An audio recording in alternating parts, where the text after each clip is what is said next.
ഇവിടെ ഫസ്റ്റ് കോയിലിലൂടെ ഒരു changing current flow ചെയ്യുന്നുണ്ട്. അതിനർത്ഥം അത് പ്രൊഡ്യൂസ് ചെയ്യുന്ന മാഗ്നറ്റിക് ഫീൽഡും ചേഞ്ച് ചെയ്യുന്നുണ്ട് എന്നാണ്. ഫാരഡേസ് ലോ പ്രകാരം ഇത് ഇവിടെ ഒരു EMF ഇൻഡ്യൂസ് ചെയ്യപ്പെടാൻ കാരണമാക്കുന്നു. ഇവിടെ ഈ കോയിൽ അതിലൂടെ തന്നെ ഒഴുകുന്ന ചേഞ്ചിങ് കറന്റിനെ ഒപ്പോസ് ചെയ്യുന്ന രീതിയിൽ ഒരു EMF ഇൻഡ്യൂസ് ചെയ്യുന്നു. ഇതിനെയാണ് സെൽഫ് ഇൻഡക്ഷൻ എന്ന് വിളിക്കുന്നത്. എന്നാൽ ഈ എക്സ്പെരിമെന്റിൽ സെക്കൻഡ് കോയിൽ ഇരിക്കുന്നത് ഫസ്റ്റ് കോയിൽ പ്രൊഡ്യൂസ് ചെയ്യുന്ന ചേഞ്ചിങ് മാഗ്നറ്റിക് ഫീൽഡിലാണ്. ഇത്തരത്തിൽ ഫീൽഡ് ചേഞ്ച് ചെയ്യുന്നുണ്ടെങ്കിൽ ഫ്ലക്സും ചേഞ്ച് ചെയ്യപ്പെടുന്നുണ്ട്. ഇത് കാരണത്താൽ സെക്കൻഡ് കോയിലിൽ ഒരു EMF ഇൻഡ്യൂസ് ചെയ്യപ്പെടുന്നുണ്ട്. അതായത് ഇവിടെ ഒരു EMF ഇൻഡ്യൂസ് ചെയ്യപ്പെടാൻ കാരണം ഫസ്റ്റ് കോയിലിലെ ചേഞ്ചിങ് കറന്റാണ്. ഇത്തരത്തിൽ ഒരു കോയിലിലൂടെ ഉള്ള കറന്റ് ചേഞ്ച് ചെയ്യുന്നതിലൂടെ അതിന്റെ നിയറസ്റ്റ് കോയിലിൽ ഒരു EMF ഇൻഡ്യൂസ് ചെയ്യപ്പെടുന്ന ഈ പ്രക്രിയയാണ് മ്യൂച്വൽ ഇൻഡക്ഷൻ. ഇങ്ങനെ സെക്കൻഡ് കോയിലിൽ ഇൻഡ്യൂസ് ചെയ്യപ്പെടുന്ന EMF ആ കോയിലിൽ ഒരു കറന്റ് രൂപപ്പെടാനും ഈ ഇൻഡ്യൂസ്ഡ് കറന്റ് ബൾബ് ഗ്ലോ ചെയ്യാനും കാരണമാക്കുന്നു. എന്നാൽ സെക്കൻഡറി കോയിലിനെ പ്രൈമറി കോയിലിൽ നിന്ന് ദൂരേക്ക് കൊണ്ടുപോകുമ്പോൾ ബൾബ് പ്രകാശിക്കുന്നത് നിർത്തുന്നതായിട്ട് നമുക്ക് കാണാൻ സാധിക്കുന്നു. പ്രൈമറി കോയിലിനെ അടുത്തേക്ക് കൊണ്ടുവരുമ്പോൾ മാത്രമേ ബൾബ് പ്രകാശിക്കുന്നുള്ളൂ. സെക്കൻഡറി കോയിലിനെ ദൂരേക്ക് കൊണ്ടുപോകുമ്പോൾ ആ കോയിലിലേക്ക് എത്തുന്ന ഫീൽഡിന്റെ സ്ട്രെങ്ത് കുറയുന്നതിനാലാണ് ഇങ്ങനെ സംഭവിക്കുന്നത്. സെക്കൻഡറി കോയിലിൽ ഉണ്ടാവുന്ന EMF കാണാനുള്ള ഇക്വേഷനാണ് നമ്മൾ ഇവിടെ എഴുതുന്നത്. ഈ കേസിൽ സെൽഫ് ഇൻഡക്റ്റൻസ് ആണ് കോൺസ്റ്റന്റ് ആയി വരുന്നത്.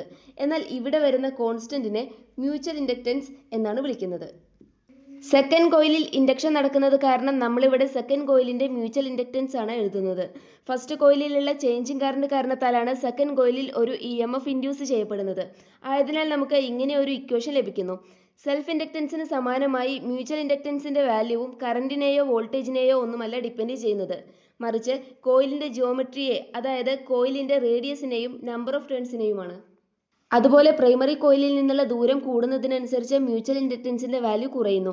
എന്നാൽ ദൂരം കുറയുന്നതിനനുസരിച്ച് മ്യൂച്വൽ ഇൻഡക്റ്റൻസ് കൂടുകയും ചെയ്യുന്നു. അതായത് മ്യൂച്വൽ ഇൻഡക്റ്റൻസ് കോയിലിന്റെ ഓറിയന്റേഷനെയും ഡിപ്പെൻഡ് ചെയ്യുന്നുണ്ട്. സെക്കൻഡറി കോയിലിന്റെ മ്യൂച്വൽ ഇൻഡക്റ്റൻസ് പ്രൈമറി കോയിലിന്റെ പ്രോപ്പർട്ടീസിനെ ഡിപ്പെൻഡ് ചെയ്യുന്ന കാരണത്താൽ ഇതിനെ mutual inductance of second coil with respect to first coil എന്ന് വിളിക്കുന്നു.